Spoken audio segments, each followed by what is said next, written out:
Hello students.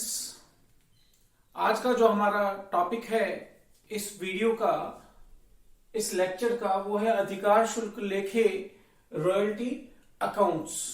Royalty accounts क्या होते हैं, इनकी आवश्यकता कब पड़ती है?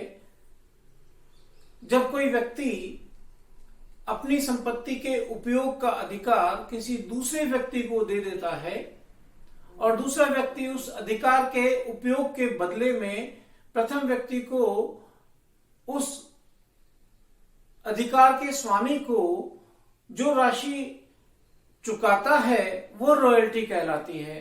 तो संपत्ति के उपयोग का अधिकार दूसरे व्यक्ति को हस्तांतरित कर देना और दूसरे व्यक्ति के द्वारा बदले में कुछ राशि को चुका देना रॉयल्टी लेखी की आवश्यकता को प्रकट करता है। यही इसका अर्थ भी है। रॉयल्टी संपत्ति के उपयोग का अधिकार दूसरे को दिया जाना और उसके बदले में चुकाई जाने वाली राशि रॉयल्टी कहलाती है। रॉयल्टी वास्तव में तीन प्रकार के अधिकारों को हस्तांतरित करने के कारण बन सकती है। यही इसके प्रकार भी हैं। माइनिंग यानी कि खान के उपयोग का अधिकार अगर किसी दूसरे को दे दिया जाए और वो वहां पर खान खोद कर उसमें से इस मूल्यवान चीज को निकाल कर उत्पादन कर उसको विक्रय कर लाभ कमाए, तो ऐसी स्थिति में खान के उपयोग का अधिकार देने के बदले में जो रॉयल्टी मिल रही है खान स्वामी को, वो रॉयल्टी कहलाएगी जो उसको प्राप्त हुई है। इसी प्रकार अगर पेटेंट का अधिकार यानी कि कोई फार्मूला ऐसा है जिसका उपयोग करके कोई वस्तु निर्मित करके बेची जा सकती है, तो पेटेंट के अधिकार के बदले में रॉयल्टी प्राप्त हो सकती है। ऐसे ही कॉपीराइट पुस्तकों के छपाई का अधिकार अगर किसी को दे दिया जाए और वो उस छाप कर फिर बेचता है तो उसके आधार पर रॉयल्टी प्राप्त होती है। तो पर तीनों में मामूली सा फर्क है। जहां खान की रॉयल्टी है वो उत्पादन के आधार पर निर्धारित होती है। पेटेंट की रॉयल्टी जो होती है वो उत्पादन या बिक्री दोनों में से किसी के भी ऊपर आधारित हो सकती है, जबकि कॉपीराइट में पुस्तकों के विक्रय के आधार पर ही रॉयल्टी तय होती है। तो इस प्रकार से ये तीन महत्वपूर्ण प्रकार है जिनसे की रॉयल्टी प्राप्त होती है। अधिकार शुल्क किराए से अलग है। किराए में भी संपत्ति के उपयोग का अधिकार किसी दूसरे को दिया जाता है। अधिकार शुल्क में भी ऐसा ही होता है, लेकिन जो महत्वपूर्ण अंतर है कि किराए में किराए का निर्धारण समय के आधार पर होता है, जबकि अधिकार शुल्क में यह उत्पादन की या बिक्री के आधार पर तय होता है। यह महत्वपूर्ण अंतर है किराए और रॉयल्टी में। इस बात को, इस तथ्य को ध्यान में रखा जाना चाहिए। कुछ इंपॉर्टेंट टर्म्स हैं वो भी हम समझे। अधिकार शुल्क में न्यूनतम किराया, जो मैं पहले इसको ले लेता हूं, पट्टेदार और पट्टेदाता। जो स्वामी है वो पट्टेदाता हो गया जिसने पट्टा दिया है, लेजर या लैंडलॉर्ड, और जिसने पट्टा लिया है वो लीजी हो गया, पट्टेदार लीजी, और पट्टेदाता लैंडलॉर्ड या लेजर। इन दोनों के मध्य एक एग्रीमेंट होता है। पट्टेदार और पट्टेदाता के बीच में एक एग्रीमेंट होता है और उस एग्रीमेंट के आधार पर रॉयल्टी का निर्धारण होता है। और इन बातों को ध्यान में उसमें रखा जाता है कि न्यूनतम किराया अगर उसमें उल्लिखित है तो उत्पादन कम होने पर न्यूनतम किराया चुकाया जाता है पट्टेदार के द्वारा। लघु कार्य का मतलब शॉर्ट वर्किंग्स। कभी ऐसा भी होता है कि न्यूनतम किराए से वास्तविक उत्पादन कम होता है।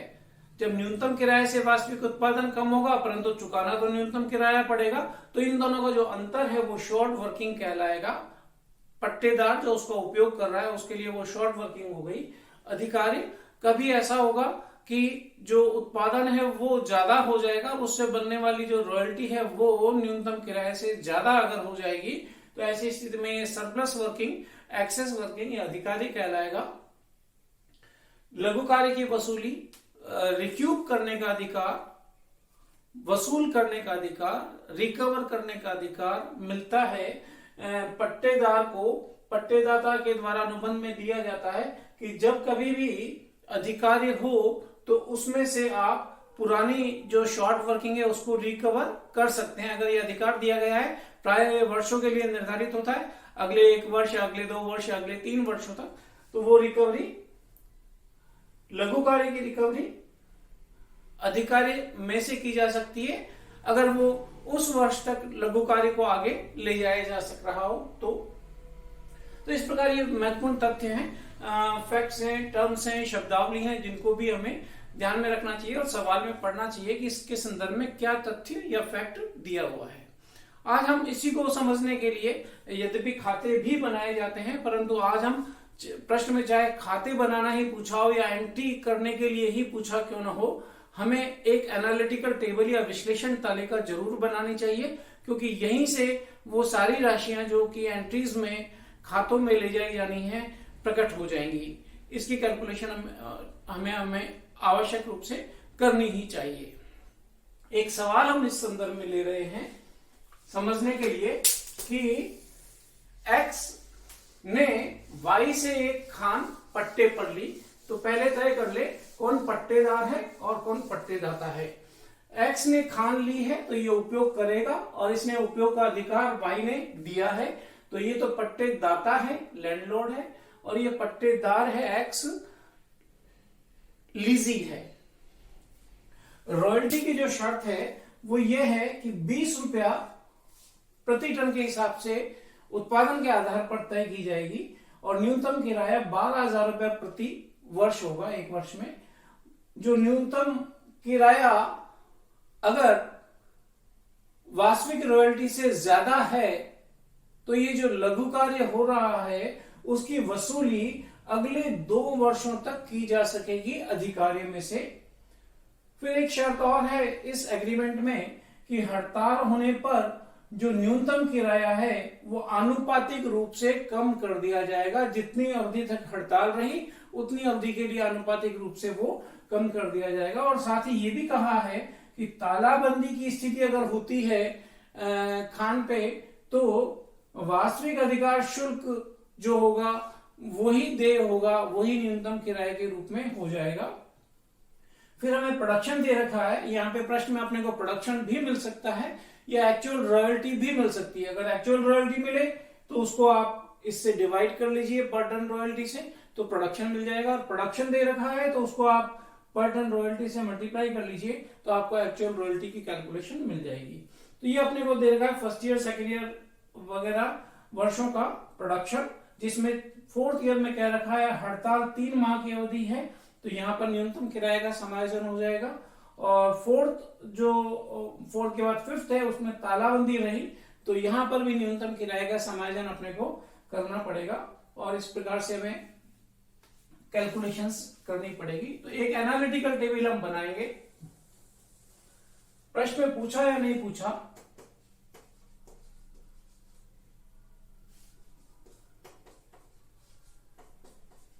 आप एनालिटिकल टेबल हमेशा बनाइए। इससे जितनी भी एंट्रीज हैं उनमें राशियां लिखने में आपको सुविधा हो जाएगी। कैलकुलेशन सारी यहीं से अपने को मिल जाएगी। पहला कॉलम है वर्ष का,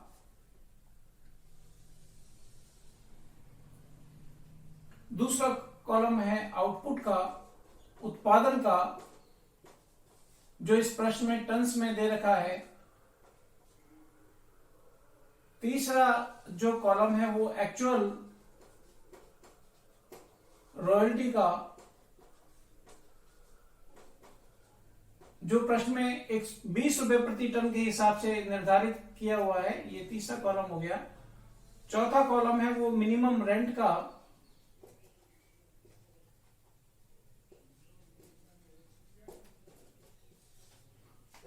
पांचवा कॉलम है वो शॉर्ट वर्किंग के लिए।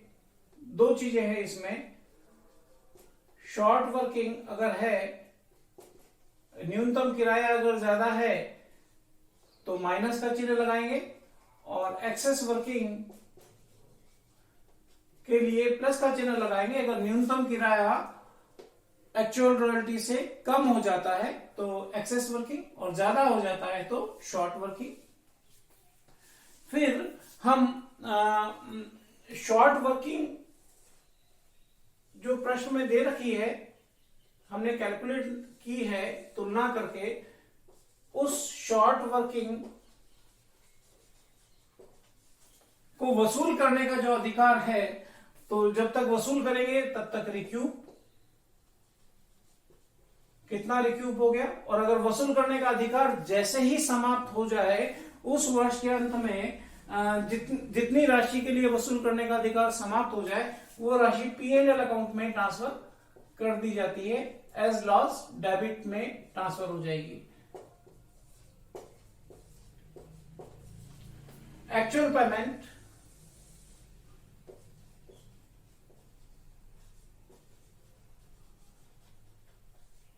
जो किया जा रहा है पट्टेदाता को, और जो शॉर्ट वर्किंग है वो कैरिड फॉरवर्ड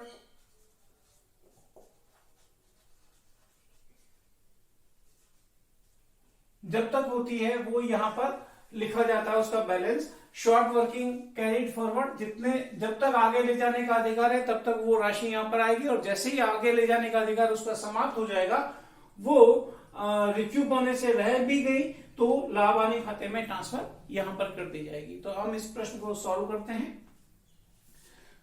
प्रश्न में दे रखा है, मैं लाइन वाइज हम चल सकते हैं, पर पहले मैं मिनिमम रेंट तक ये कैलकुलेशन ऐसे करूंगा, column wise, first year, second year, third year, fourth year, fifth year and sixth year. Output जो प्रश्न में दे रखा है वो निल, 400, 500, फिर 500, 400 और 750। 20 रुपए के हिसाब से आप इसको मल्टीप्लाई कर लीजिए तो ये 8,000, 10,000, फिर 10,000, 400 से मल्टीप्लाई करें 20 को तो 8,000, और 750 को 20 से मल्टीप्लाई करें तो 15,000। मिनिमम रेंट प्रश्न में हर बार दिया हुआ है वो है 12,000 रुपया, 12,000 रुपया,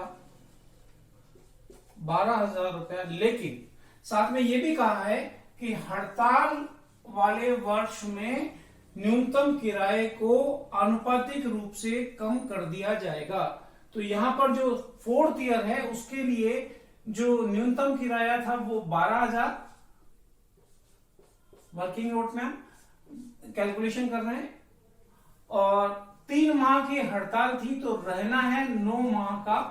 3 माह का माइनस कर दें आप तो 9 महीने का जो मिनिमम रेंट है वो यहां पर लिखा जाएगा।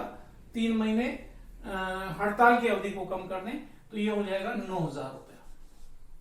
तो यहां पर 9,000 रुपया लिखा जाएगा।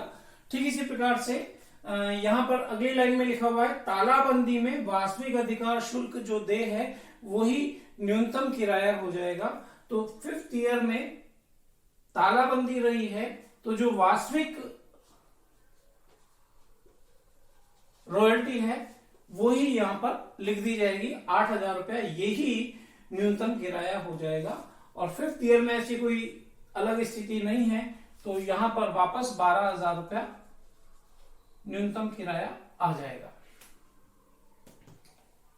अब इन दोनों की तुलना कर लें, इन कॉलम की, कॉलम नंबर 3 और कॉलम नंबर 4 की आप तुलना करें।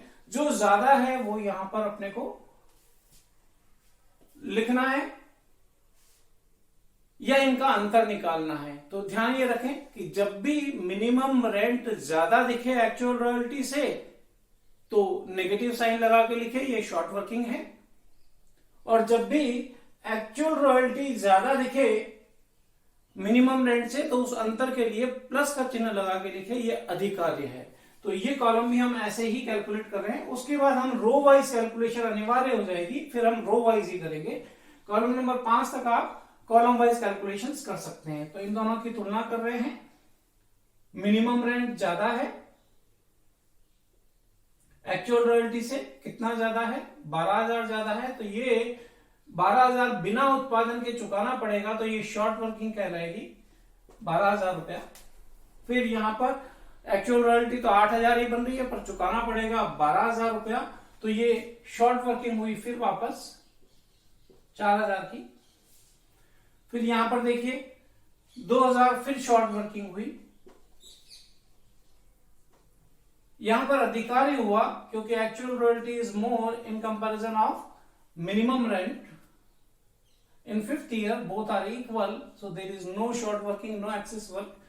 And in last year, 6th year, actual royalty is more than minimum rent, so there is excess work of ₹3,000. यहां तक आप कॉलम वाइज कैलकुलेशन कर ले, लेकिन उसके बाद में अपने को रो वाइज करना अनिवार्य होगा। ऐसे ही चलेंगे, ईयर वाइज कैलकुलेशन करना है। यहां पर शॉर्ट वर्किंग है, तो अभी तो रिक्यूब करने की कोई बात ही नहीं है, क्योंकि 2 साल अगले 2 साल तक वसूल करने का अधिकार है, तो इस वाले साल में इसको पे एंड अकाउंट में नहीं डालना है। अगर वसूल करने का अधिकार नहीं होता तो ये 12,000 रुपए यहां पर इस समय आ गया होता। फिलहाल एक्चुअल पेमेंट की अगर हम बात करें तो मिनिमम रेंट और एक्चुअल रॉयल्टी जो ज्यादा है वो ही भुगतान किया जाएगा, पर इसमें यह भी ध्यान रखा जाता है अगर कोई रिक्यूब की गई राशि है तो उसको कम कर देते हैं, परंतु फिलहाल इस कॉलम में तो नहीं है, तो 12,000 यहां पर बतलाएंगे। शॉर्ट वर्किंग जो कैरी फॉरवर्ड करनी है, तो शॉर्ट वर्किंग यहां पर है कॉलम नंबर 5 में। इसको न तो आपने रिक्यूब किया है, न लाभानी खाते में ट्रांसफर किया है, और आने वाले 2 वर्ष तक इसको हम वसूल कर सकते हैं, तो कैरी फॉरवर्ड होगा फॉर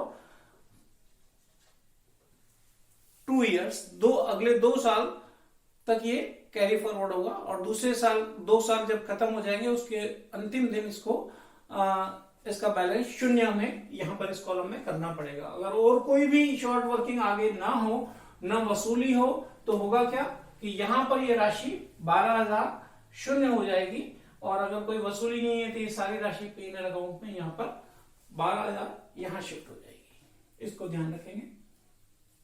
फिर रिक्यूब नहीं हुआ है, इसी कॉलम को देखते हैं। एक्सेस वर्क होने पर रिक्यूब होता है, ये तो फिर शॉर्ट वर्किंग है, तो रिक्यूब नहीं हुआ। इसको अभी भी वसूल करने का अधिकार है हमारे पास में, तो यहां पर पे एंड अकाउंट में नहीं जाएगा। एक्चुअल पेमेंट में क्या करेंगे, रॉयल्टी और मिनिमम रेंट जो दोनों में से ज्यादा है वो लेना है, और उसमें से रिक्यूब को घटाना है, परंतु रिक्यूब भी नहीं है, तो ज्यादा है वो है 12,000। यहां पे आप यद्यपि लिखना 16,000 है, तो मेरी सलाह है आप ऐसे लिखें कि 12,000 का पहला साल है ये, प्लस 4,000 इस साल का है, कुल मिला के तो 16,000 है, कुल 16 लिखना है। परंतु दिमाग में जरूर रखें कि 12,000 का 1 साल निकल गया है, 1 साल तक और आगे वो जा सकता है, उस साल के अंत में इसको 0 होना है। यहां पर फिर शॉर्ट वर्किंग है, 2,000 की रिक्यूब नहीं हो सकता। और अब ध्यान से देखिए कि इस 12,000 के लिए ये दूसरा साल है, पहला इस वाले 12,000 के लिए ये 12,000, ये ज्यादा से ज्यादा यहां तक रिक्यूब किया जा सकता था, इसके बाद में इसको रिक्यूब नहीं कर सकते, तो इस 12,000 को लाभानी खाते में लिखना पड़ेगा, ट्रांसफर करना पड़ेगा लॉस की तरह। तब तक ये संपत्ति की तरह आगे कैरी फॉरवर्ड किया जा रहा था जब तक कि उसको वसूल करने का अधिकार था, और अब ये हानि की तरह पे एंड अकाउंट में डेबिट हो जाएगा। एक्चुअल पेमेंट की बात करें तो फिर वही दोनों में से जो ज्यादा है 12,000, यहां पर 2,000 की शॉर्ट वर्किंग और हो गई है, 12 में से ये 12 तो निकल गया, ये 4,000 यहां पर रह गया, ये इसका पहला साल खत्म हो गया रिक्यूब करने का, रिक्यूब नहीं हो पाया, अगले और 1 साल तक रिक्यूब कर सकते हैं, नहीं तो इसको भी आगे कैरी फॉरवर्ड करना बंद करना पड़ेगा, संपत्ति की तरह नहीं जाएगा ये आगे। प्लस 2,000 इस साल का, कुल मिला के हो गया 6,000 रुपया जो कैरी फॉरवर्ड होगा, तीसरे साल के अंत में कैरी फॉरवर्ड होगा 6,000 रुपया। फिर 1,000 रुपया यहां पर अधिकारी हुआ है तो रिक्यूब हो सकता है, इस 4000 में से 1000 यहां पर रिक्यूप हो गया। इसके बाद में ये 4000 का दूसरा साल है, इसके बाद 4000 में से 1000 रिक्यूप हो गया, तो शेष बचा कितना? 3000। 3000 को आगे ले जाने का अधिकार नहीं है, दूसरा साल हो गया ये, तो यहां पर इसको अपने को आगे नहीं ले जाना है, तो P&L अकाउंट में डालना पड़ेगा। फिर यहां पर देखिए, जब एक्चुअल पेमेंट की बात करें तो 10,000 और 9,000 जो दोनों में से ज्यादा है वो आना चाहिए यहां पर 10,000, लेकिन इसमें से 1,000 रुपया ये जो है वैल्यू ये रिक्यूप कर ली गई, तो 1,000 रुपए का कम भुगतान अपने को करना पड़ेगा, पट्टेदार को कम भुगतान करना पड़ेगा, तो यहां पे वास्तविक भुगतान होगा 9,000 रुपए का। अब इस 4,000 में से ये 4,000 रुपया यहां पर आ गया, 1,000 रिक्यूप होके और 3,000 P&L अकाउंट में ट्रांसफर होके, तो 2,000 रुपए शेष रह गया। ये इसका पहला साल रिक्यूप होने का खत्म हो गया यहां पर। फिर यहां पर कोई शॉर्ट वर्किंग नहीं है जिसको कि आगे ले जाया जाए इस वाले वर्ष में, तो यहां पे कुछ ऐड नहीं हुआ, तो ये 2,000 की राशि ही रह गई, जो एक और साल तक रिक्यूप की जा सकती है आने वाले साल में, और नहीं तो इसको लाभानी खाते में ट्रांसफर कर दिया जाएगा। ये 5th ईयर में आइए, 5th ईयर में देखिए बात, तो 5th ईयर में आपके पास में रिक्यूप करने का कोई अधिकार अवेलेबल ही नहीं है, तो यहां पर रिक्यूप नहीं होगा। और ये जो 2,000 है इसका ये दूसरा वाला वर्ष हो गया, इसके आगे इसको आप कैरी फॉरवर्ड नहीं कर सकते, तो P&L अकाउंट में उसको डेबिट कर देंगे। 2,000 को रिक्यूप नहीं हुआ, 2,000 यहाँ पे होके शून्य हो गया, तो यहाँ पर इस 2,000 में से तो राशि कुछ भी नहीं रही। यहाँ पर कोई हानि नहीं है जिसको क्या आगे आप ले जाए, शॉर्ट वर्किंग नहीं है, तो इसमें कुछ भी ऐड नहीं हुआ, और इस वाले साल में शॉर्ट वर्किंग कुछ भी आगे नहीं गई। फिर आपके पास में अधिकारी है 3,000 रुपए का, लेकिन शॉर्ट वर्किंग नहीं है जिसकी की पूर्ति इससे की जा सके, तो पूर्ति नहीं होगी। कोई ऐसी शॉर्ट वर्किंग नहीं है जिसको आगे ले जाने का अधिकार खत्म हो गया हो, लाभानी खाते में भी कुछ नहीं जाएगा। एक्चुअल पेमेंट की बात करें तो 15,000 और 12,000 जो ज्यादा है वो पूरा 15,000 रुपए का भुगतान हो जाएगा, और शॉर्ट वर्किंग आगे नहीं जाएगी। तो इस प्रकार से ये राशियां तय हो जाएंगी कि रॉयल्टी देर कितनी करनी है, चुकानी कितनी है, शॉर्ट वर्किंग कितना हुआ, वो आगे कितना बैलेंस की तरह ले जाया जाएगा, संपत्ति की तरह आगे होगा, और कितनी राशि हर वर्ष ऐसी है जो शॉर्ट वर्किंग की जिसकी पूर्ति नहीं की जाने के कारण लाभानी खाते में वो डेबिट कर दी जानी है। तो एनालिटिकल टेबल से इन सारी वैल्यूज का हमें ज्ञान हो जाता है, और इसके आधार पर प्रविष्टियां पूछी हैं तो प्रविष्टियों में ये राशियां वहां पर संबंधित में चली जाएगी, और खाते अगर बनाने को कहा गया है तो संबंधित खातों में ये राशियां शिफ्ट हो जाएगी। तो लेजर अपनी पुस्तकों में, जो पट्टेदार है वो अपनी पुस्तकों में खाते बनाने से पहले, प्रविष्टियां करने से पहले ऐसी एनालिटिकल टेबल जरूर बनाता है, जिससे उसको ज्ञान हो सके कि किस प्रकार से पूर्ति की गई है शॉर्ट वर्किंग की और कैसे राशियां जाएंगी। यहां पर एक विशेष बात और मैं बोल देता हूं कि ये हमें प्रश्न में जैसे स्थिति दे रखी थी वैसे ही हमने ये टेबल बना ली। अगर पट्टेदार चाहे तो शॉर्ट वर्किंग को आगे ले जाना या न ले जाना की राशि वो स्वयं तय कर सकता है, उसके लेखे वो तय कर सकता है। रिक्यूप करने का अधिकार तो एग्रीमेंट के अनुसार ही होगा, लेकिन आगे ले जाने की राशि को वो स्वयं तय कर सकता है। हमने अभी इस प्रश्न के हिसाब से ही आगे लेके गए हैं, बैलेंस कैरी फॉरवर्ड किया है, पर अगर वो तय कर ले कि इतनी राशि ही आगे ले जानी है या इतनी राशि नहीं ले जानी है, तो अकॉर्डिंगली इस कॉलम में भी समायोजन किया जाएगा, और यहां पर P&L अकाउंट में फिर एक की जगह दो कॉलम हो जाएंगे।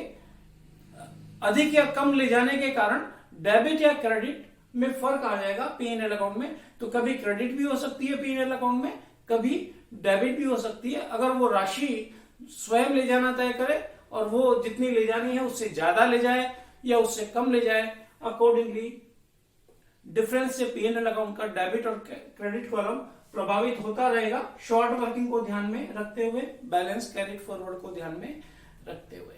तो एनालिटिकल टेबल जरूर बनेगी, हमें भी बनाना आ ही जाना चाहिए। Thank you.